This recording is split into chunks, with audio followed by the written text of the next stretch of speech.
People around the world regularly struggle through periods of environment. The United Nations undertakes global humanitarian efforts to try to بسم اللہ الرحمن الرحیم۔ السلام علیکم، میرا نام دورانی ہے اور انٹرنیشنل ہیومن رائٹس کی طرف سے میں آپ لوگوں سے مخاطب ہوں۔ بیسیکلی آج جو ٹاپک پہ میں شارٹلی بات کروں گا وہ ہے جی گاڑیاں۔ ہمارے ملک میں بہت سارے لوگ گاڑیاں جو ہے وہ ایسٹ کے طور پہ لیتے ہیں اور ان کی سوچ یہ ہوتی ہے کہ یہ ایک ہمارا ایسٹ ہے۔ بہت سارے لوگوں کے پاس اپنے گھر نہیں ہوتے لیکن ان کے پاس گاڑی اپنی ہوتی ہے اور ان کی سوچ یہ ہوتی ہے کہ کل کلا یہ گاڑی جو ہے اگر میں بیچ دوں تو چلو مجھے کوئی پیسوں میں اتنا لاس نہیں ہوگا، ابھی میری ضرورت بھی پوری ہو جائے گی اور بعد میں مجھے اپنے پیسے بھی مل جائیں گے۔ تو گاڑی ایک ایسٹ کے طور پہ اس ملک میں لوگ لیتے ہیں، 2-3 سال کے بعد بیچ دیتے ہیں، اس پیسوں سے کوئی اور کام کر لیتے ہیں۔ لیکن اس ملک میں بدقسمتی سے گاڑیوں کی چیکنگ کی کوئی ادارہ موجود نہیں ہے۔ میں دبئی گیا ہوں، میں اور گلف کنٹریز یا یورپ سائڈ پہ بھی گیا ہوں، ان کا باقاعدہ ایک ڈپارٹمنٹ ہوتا ہے۔ جو گاڑی لانچ ہوتی ہے اس کا باقاعدہ وہاں ٹیسٹ لیا جاتا ہے، اس کی ہر چیز چیک کی جاتی ہے۔ اگر وہ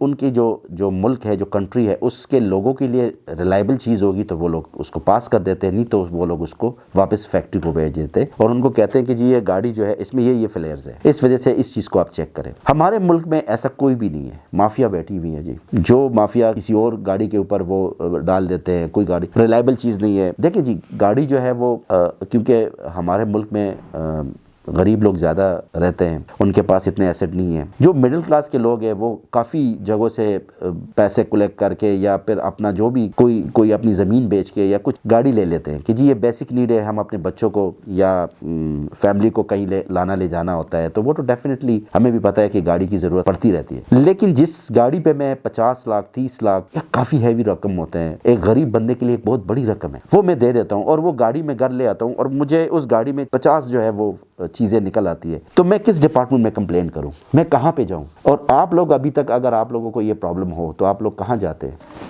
جب میں اسی ڈپارٹمنٹ کے کسی شو روم میں جاتا ہوں، کلیم کرتا ہوں تو وہ لوگ کہتے ہیں جی یہ تو ہم نہیں کر سکتے۔ اچھا یہاں پہ مجھے یہ بتایا جاتا ہے کہ جی یہ اس کمپنی کی گاڑی ہے تو اس کمپنی کے اوریجنل چیز آپ لگائیں۔ میں اگر گاڑی دے دیتا ہوں تو مجھے وہ لوگ اندر ورکشاپ تک بھی ایکسس نہیں دیتے۔ گاڑی جب میں لے کے آتا ہوں تو وہ سیم پرابلم میں ہوتی ہے، وہی پرابلم میں فیس کر رہا ہوتا ہوں اور وہاں میں نے چارجز بھی دے دیے، ہیوی چارجز لیے۔ اگر باہر میں 10 روپے میں کام کرتا ہوں وہاں پہ میں نے 100 روپیز دیے لیکن میرا کام نہیں ہوا۔ تو یہ ایک بہت بڑا مسئلہ ہے جس کو میں دیکھ رہا ہوں، آپ لوگوں کو بھی یہ پتہ ہے کہ جو ایک غریب بندہ اٹھ کے لیز پہ گاڑی لیتا ہے یا پھر نیٹ کیش پہ گاڑی لیتا ہے اس کے لیے ایک بہت بڑی چیز ہوتی ہے، وہی ایک ایسٹ کے طور پہ وہ اس کو کنسیڈر کر رہا ہوتا ہے۔ لیکن آگے جا کے وہ گاڑی میں کوئی پرابلمز ہوتی ہے، ابھی بھی بنڈلز آف کمپنیز آ رہی ہے، اچھی بات ہے آئے، لیکن اس چیز کی کیا گارنٹی ہے کہ میں ایک گاڑی لیتا ہوں اور وہ کمپنی جو ہے کل کلا بھی مجھے فیسیلیٹیٹ کرے گا، وہ ریلائبل کمپنی ہوگی۔ پاس میں بھی کافی ایسے کمپنیاں آئی، انہوں نے اپنی گاڑیاں بیچی اور وہ یہاں سے بھاگ گئے، تو پھر لوگوں نے ان گاڑیوں کو کوڑیوں کے مول بیچ۔ تو آپ لوگ اٹھیں اس چیز کے لیے، انٹرنیشنل ہیومن رائٹس کے پاس آئیں، مجھے کمنٹس میں لکھیں، میں اس چیز کو رائز کروں گا، میں گورنمنٹ کے پاس جاؤں گا، آپ لوگوں کو بھی لے کے جاؤں گا۔ مجھے یہ پتا ہے کہ کافی لوگوں کے ساتھ اس چیز میں دھوکہ ہو چکا ہے۔ پھر ایسا مافیا بیٹھا ہوا ہے کہ آپ سے ایڈوانس میں پیسے لے لیتے ہیں۔ میں نے یہ بھی دیکھا ہے، ایک نئی گاڑی لانچ ہو رہی ہے جی آپ لوگ ایڈوانس میں پیسے جمع کریں۔ یہ کون سی بات ہوگی جی میں ایڈوانس میں جمع کروں؟ دنیا کے کسی کنٹری میں یہ نہیں ہے کہ میں ایک گاڑی پہ اون دوں۔ یہاں پہ لوگوں کی مینٹالٹی کیا ہے کہ گاڑی ہے 10 لاکھ روپے کی، اس پہ اون دے رہے ہیں جی 12 لاکھ روپے۔ یہ کون سی بات ہو گئی؟ میں نے ایسے لوگ بھی دیکھے ہیں، میں پروف کے ساتھ آپ لوگوں کے سامنے ان کو لا سکتا ہوں۔ میں ان کو کہتا ہوں یار اگر آپ کے پاس اتنا زیادہ پیسہ ہے تو آپ کسی غریب کو دے دیں، یہ ملک بہت غریب ہے، یہاں پہ بہت غریب لوگ رہتے ہیں، تو یہ پیسے کسی غریب کو دے دیں۔ اتنے پیسوں سے ایک غریب کا پورا گھر آ جائے گا، اس کی پوری لائف بن جائے گی، اس کے بچوں کی پوری لائف کی ایجوکیشن ہو جائے گی۔ تو وہ کہتے ہیں نہیں یار ہمارا شوق تھا، ہمیں یہ گاڑی چاہیے چاہے جتنی کی بھی ہو میں لینے کو۔ لیکن میں اس کو کہتا ہوں جو مارکیٹ کی قیمت ہے، اس مارکیٹ میں جو اس گاڑی کی قیمت ہے وہ آپ دیں نا، آپ اون کیوں دے رہے ہیں؟ تو یہ واحد ملک ہے، کوئی کسی کو نہیں دیکھ رہا، کوئی قانون نہیں ہے، کسی ڈپارٹمنٹ میں کوئی بھی لا نہیں ہے، کوئی ایس او پیز نہیں ہے، اور میں ایس او پیز کو کیوں فالو کروں؟ مجھے کون دیکھنے والا ہے؟ میں نے اپنے کندھے پہ سٹار لگا لیا تو میری وردی کو کون ہاتھ ڈال سکتا ہے؟ چاہے میرے کندھے پہ سٹار ہو یا نہ ہو، میں کسی بھی بندے کو راہ چلتے ہوئے ذلیل کر سکتا ہوں۔ کیوں؟ کہ میرے پاس وردی ہے اور اس وردی کے تھرو میں کچھ بھی کر سکتا ہوں، چاہے وہ کسی بھی ڈپارٹمنٹ کی وردی ہو۔ کیوں؟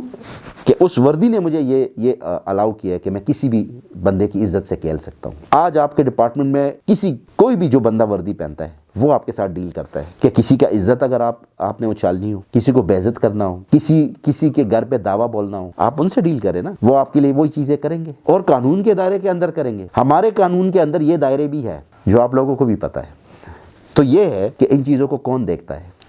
کس ڈپارٹمنٹ کے پاس. اگر مجھے اس ڈپارٹمنٹ سے کوئی پرابلم ہوئی تو میں اس ڈپارٹمنٹ کا کمپلینٹ, ہر ڈپارٹمنٹ کے لیے کمپلینٹ سیل ہونا چاہیے تاکہ ایزیلی ہر بندے کا ایکسیس ہو, اس میں اچھے سویلائز لوگ ہو. دیکھیں some people they have education but they are illiterate, اور وہی سب سے خطرناک لوگ ہوتے ہیں کیونکہ وہ اس ماحول میں رچ بس جاتے ہیں. یہ باتیں آپ لوگوں کو ہر بندہ نہیں کرے گا, وہ رچ بس جاتے ہیں, وہ اس ماحول کو ایڈاپٹ کر لیتے ہیں. میرے کافی دوست ہیں وہ وردی والے ڈپارٹمنٹ میں گئے. اب وردی دیکھیں ایس ایف والے بھی وردی ہوتی ہے, ایف آئی اے کی بھی وردی ہوتی ہے, پولیس کی بھی وردی ہوتی ہے, میں سب کی بات کروں. وہ وردی والے ڈپارٹمنٹ میں گئے تو پہلے 2-3 مہینے بعد میں اس کے آفس میں گیا تو وہ بڑا سمپتی اور بڑا لوگوں کے ساتھ بیٹھ کے اور بڑا اچھے انسان. لیکن جب میں 1 سال کے بعد اس کے پاس گیا تو وہ ایک انتہائی حیوان ٹائپ بندہ بن چکا تھا. اس کے سامنے نہ عورت کی کوئی عزت تھی, نہ انسان کی کوئی قدر تھی, انسانیت کی کوئی قدر تھی, نہ اس کو کسی کی رائٹس کا پتہ تھا. جب ایک بندہ ایسی چیز میں آ جاتا ہے نا, اس کے پاس پاور آ جاتی ہے, اس کے پاس وردی کی ایک چمک آ جاتی ہے, تو وہ کسی چیز کو خاطر میں نہیں لاتا. تو میں نے جب اس بندے کو آبزرو کیا تو میں نے اس سے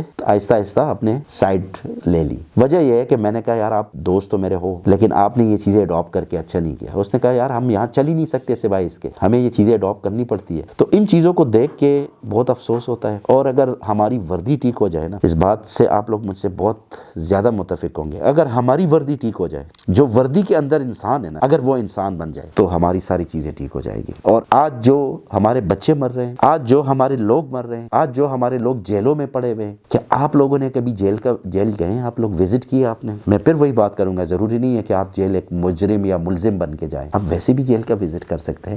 آپ ہمارے پاس آئے, ہمارے این جی او آپ کے ساتھ جا کے آپ لوگوں کو وزٹ کرائے گا. آپ آئے نا ہمارے پاس, ہاسپٹلوں کے اندر ہم جائیں گے. جن کو جیل سے مسئلہ ہے, کوئی بھی ان کا قریبی رشتہ دار ہو سکتا ہے, کسی کا بچہ ہو سکتا ہے, کسی کا ہسبینڈ ہو سکتا ہے, کسی کے فادر ہو سکتے ہیں, اگر وہ جیل کے اندر بے گناہ ہے اور وہ جیل کے اندر ہے, چلو اس سے کوئی گناہ بھی ہوئی ہے, اگر وہ جیل کے اندر ہے تو یہ جیل کے عملے کی رسپانسبلٹی ہے کہ وہ ان کو وہاں پہ بھی رائٹس دے. ٹھیک ہے, بعد میں عدالت کا کام ہے کہ عدالت ان کو جو بھی پنش کرتا ہے وہ تو عدالت نے کرنا ہے. لیکن جیل ایک ایسی جگہ کیوں ہے کہ جیل میں ہی مجھے عقوبت خانے کے اندر ڈال دیا جاتا ہے, مجھے یا میری فیملی کو کوئی پتہ نہیں ہوتا کہ میں کہاں پہ ہوں. ابھی کل میرے پاس میرے دوست کے ریفرنس سے ایک کال آئی کہ ہمارا ایک بچہ جو ہے وہ 2 دن سے لاپتہ ہے. تو میں نے کہا یار آپ پولیس, کہتے ہیں پولیس کی پوری اسٹیشنز میں ہم نے دیکھ لیا, سارے ہاسپٹلز میں ہم نے دیکھ لیا, کہیں پہ بھی وہ بچہ نہیں ہے. آج تیسرا دن تھا, آج ان کو پتہ چلا, انہوں نے ایفرٹس کیے کہ ان کا بچہ جو ہے وہ کسی پولیس اسٹیشن کے اندر ہے. تو اس کا یہ بیسک رائٹ نہیں ہے کہ وہ